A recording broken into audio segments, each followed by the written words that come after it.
Assalamualaikum warahmatullahi wabarakatuh. Selamat datang di YouTube channel aku. Kenalin, aku Ramadhani Dian Faizal dengan NIM 14022465318, Rekayasa Perancangan Mekanik tahun 2024, kelas kerjasama 3D. Pada kali ini kita bakalan belajar bareng tentang autotunning, PID motor DC, MATLAB Simulink. Sebelum daripada itu, aku bakalan jelasin apa itu autotunning. Nah, autotunning ini ada Sinestream, Superposition, dan PRBS. Yang pertama ada autotunning Sinestream. Itu adalah metode yang menggunakan sinyal gelombang sinus dengan frekuensi yang berubah secara bertahap untuk mengidentifikasi karakteristik sistem. Ciri utamanya itu adalah frekuensi dinaikkan satu persatu, menghasilkan data respon frekuensi yang akurat dan cocok untuk sistem linear. Kelebihannya itu akurat dan stabil, namun ada juga kekurangannya yaitu waktu pengujian relatif lama. Metode kedua adalah autotunning superposition. Nah, kalau Sinestream diuji satu-satu, superposition langsung menggabungkan beberapa frekuensi menjadi satu sinyal. Karena banyak frekuensi diuji sekaligus, prosesnya jauh lebih cepat. Namun, metode ini kurang cocok digunakan untuk sistem yang sifatnya non-linear. Ciri utamanya itu banyak frekuensi diuji sekaligus, memanfaatkan prinsip superposisi yang lebih cepat dibanding Sinestream. Nah, kelebihannya efisiensi waktu, dan kekurangannya kurang cocok untuk sistem non-linear. Yang ketiga adalah autotunning PRBS, yaitu menggunakan sinyal biner acak 0 dan 1 untuk mengeksitasi sistem. Nah, ciri utamanya itu adalah sinyal terlihat acak tapi terkontrol, kemudian mencakup rentang frekuensi luas, kemudian banyak digunakan untuk identifikasi sistem kontrol, dan kelebihannya adalah cepat dan kaya informasi. Sedangkan adapun kekurangannya itu bisa menghasilkan noise yang tinggi. Nah, selanjutnya kita ke perbedaan kontrol PID dan posisi stable. Nah, sebelum itu kontrol PID kecepatan atau integrating itu adalah bersifat integrating, artinya keluaran sistem merupakan hasil integrasi dari input. Ciri utamanya itu adalah sistem tidak stabil, error kecil, kemudian membutuhkan aksi kontrol yang menjaga kestabilan. Nah, sistem tidak stabil ini secara alami tanpa kontrol. Nah, kalau error kecil tadi dapat menyebabkan output terus bertambah, kemudian membutuhkan aksi kontrol untuk menjaga kestabilan. Contohnya, seperti kontrol kecepatan motor, sistem aliran fluida, dan lain sebagainya. Kemudian ada kontrol PID posisi stable. Nah, kontrol PID posisi stable ini bersifatnya sesuai namanya itu stable. Nah, artinya sistem memiliki kestabilan yang alami. Ciri utamanya sistem cenderung kembali ke titik seimbang. Kemudian error akan mereda dengan sendirinya. Kemudian lebih mudah dikendalikan dibandingkan sistem integrating. Contohnya kontrol posisi lengan robot dan juga sistem pegas massa.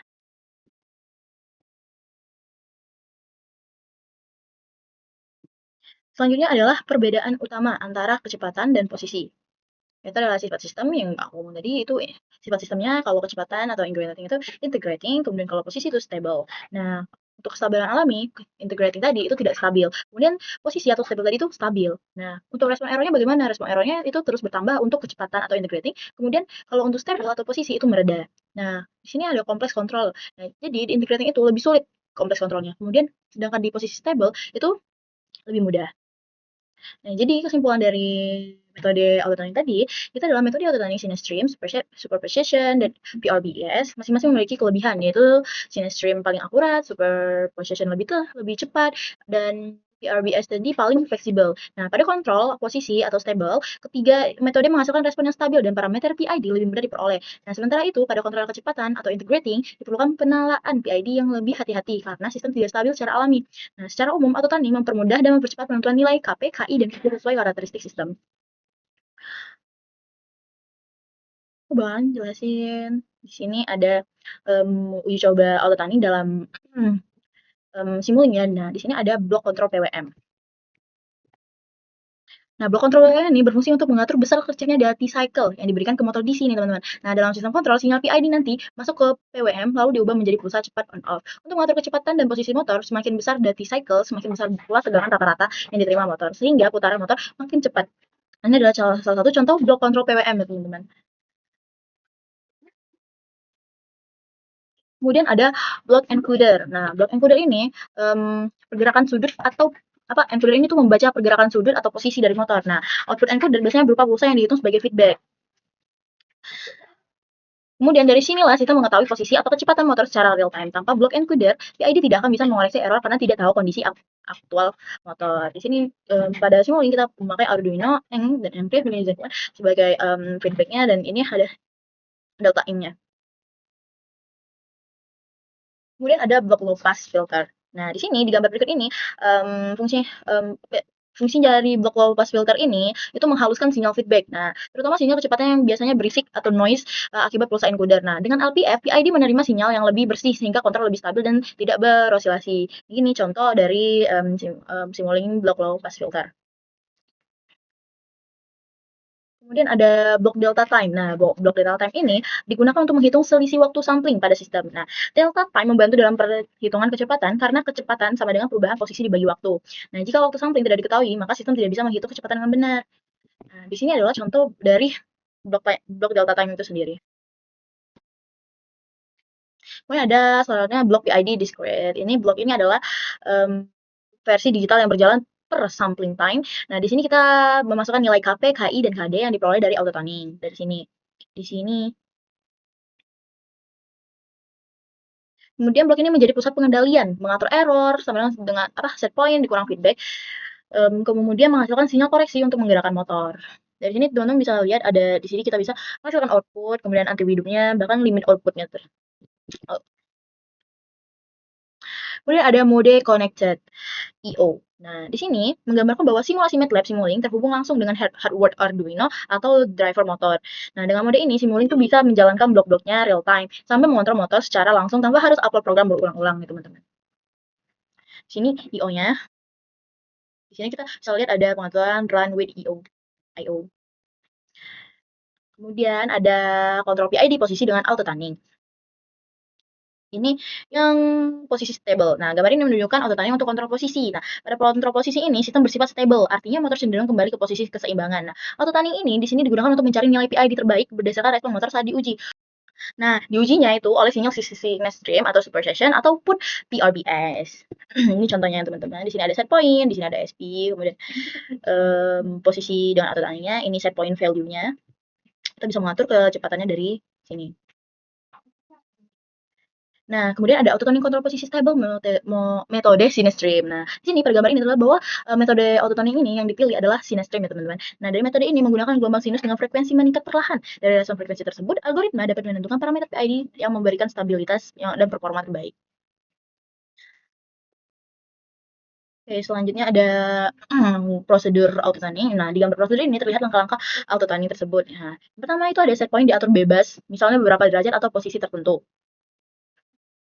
Nah, kemudian sistem dijalankan sampai stabil terlebih dahulu.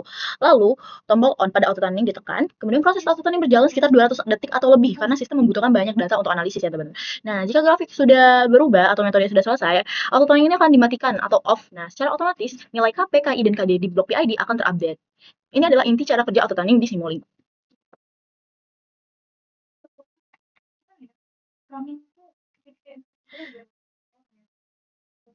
Nah, kemudian ada gambar update auto tuning, itu gambar ini menunjukkan hasil setelah auto tuning itu selesai. Nah, nilai PID baru selesai otomatis masuk ke blok PID discrete. Dengan begitu, kita langsung dapat parameter PID optimal tanpa harus trial error manual. Oke, selanjutnya itu auto tuning position. Nah, di sini ada grafik terlihat bagaimana motor merespon sinyal uji ya, teman-teman. Nah, grafik ini biasanya menunjukkan amplitude respon, frekuensi respon, stabilitas, dan sensitivitas sistem. Teman-teman bisa lihat di sini contoh gambar dari grafik tersebut. Kemudian ada kontrol PID kecepatan dengan auto tuning.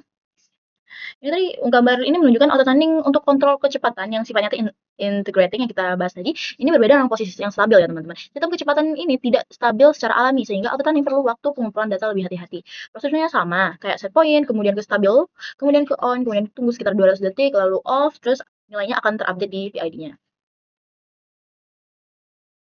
Hmm.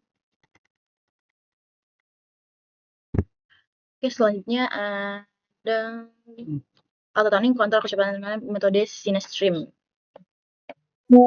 Ya, tadi sama ya teman-teman, kira-kira begitu. Nah, di sini kita lakukan cara yang sama, set point bebas disetting ke nilai berapa, kemudian kalau sudah stabil, on kan, kemudian tunggu 200 detik lebih. Nah, amati hasilnya, kalau sudah lebih ada apa-apa, off kan, nilai akan terupdate gitu. Nah, di sini ada auto tuning kecepatan metode kecepatan ya. Di sini contoh grafiknya ya, teman-teman. Kemudian ini lakukan percobaan 4 lagi nih, teman-teman. Oke, kan aku udah jelasin berapa hal dari tadi. Nah, aku bakalan kasih kalian bagaimana cara mengsimulasikannya di Simulink. Berikut adalah video dari Simulink.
Dari ini contoh kalau kamu maksimumnya.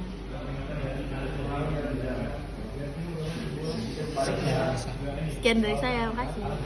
Oke. Mungkin dari aku cukup sekian. Terima kasih telah menonton. Sampai jumpa lagi.